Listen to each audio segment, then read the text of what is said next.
Hello and welcome to the political times. प्रधानमंत्री नरेंद्र मोदी ने शनिवार 4 जनवरी 2025 को दिल्ली के भारत मंडपम में ग्रामीण भारत महोत्सव 2025 का उद्घाटन किया, जो 9 जनवरी तक चलेगा। इस दौरान पीएम मोदी ने कहा कि साल 2014 में सरकार बनते ही ग्रामीण भारत को समृद्ध बनाने के लिए कई कदम उठाए गए। इसके नतीजे भी आने शुरू हो गए। पीएम मोदी ने कहा कि जब इरादे नेक होते हैं तो नतीजे भी संतोष देने वाले होते हैं। प्रधानमंत्री ने कहा कि भारत सरकार ने गांव के हर वर्ग के लिए विशेष नीतियां बनाई है। उन्होंने कहा, 2014 से ही मैं लगातार हर पल ग्रामीण भारत की सेवा में लगा हूं। गांव के लोगों को गरिमापूर्ण जीवन देना मेरी सरकार की प्राथमिकता है। हमारा विजन है भारत के गांव के लोग सशक्त बने, उन्हें गांव में ही आगे बढ़ने से ज़्यादा अवसर मिले, उन्हें पलायन न करना पड़े। आगे बढ़ने से पहले आपसे उम्मीद है कि आप वीडियो को लाइक करेंगे और चैनल को सब्सक्राइब करेंगे। उन्होंने कहा, गांव के लोगों का जीवन आसान हो, इसलिए हमें गांव-गांव में मूलभूत सुविधाओं की गारंटी का अभियान चलाया।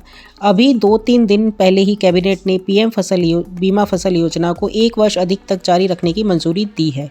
दुनिया में डीएपी का दाम बढ़ रहा है, लेकिन हमने निर्णय किया कि किसान के सिर पर बोझ नहीं आने देंगे और सब्सिडी बढ़ाकर डीएपी का दाम स्थिर रखा है। उन्होंने कहा, कृषि के अलावा भी हमारे गाँव में अलग अलग तरह के पारंपरिक कला और कौशल से जुड़े हुए कितने ही लोग काम करते हैं। रूरल इकोनॉमी और लोकल इकोनॉमी में बड़ा योगदान रहा है, लेकिन इनकी पहले भी उपेक्षा हुई।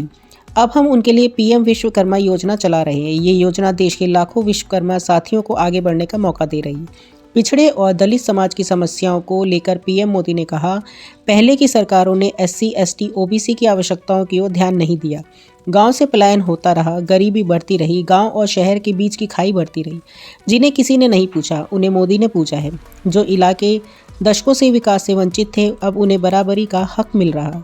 एसबीआई की एक रिपोर्ट का हवाला देते हुए प्रधानमंत्री ने कहा, अभी कल ही स्टेट बैंक ऑफ इंडिया की रिपोर्ट आई है, जिसके अनुसार 2012 में भारत में ग्रामीण गरीबी करीब 26% थी, जबकि 2024 में भारत में ग्रामीण गरीबी घटकर 5% से भी कम हो गई है। उन्होंने कहा, हमारी सरकार की नियत नीति और निर्णय ग्रामीण भारत को नई ऊर्जा से भर रहे हैं।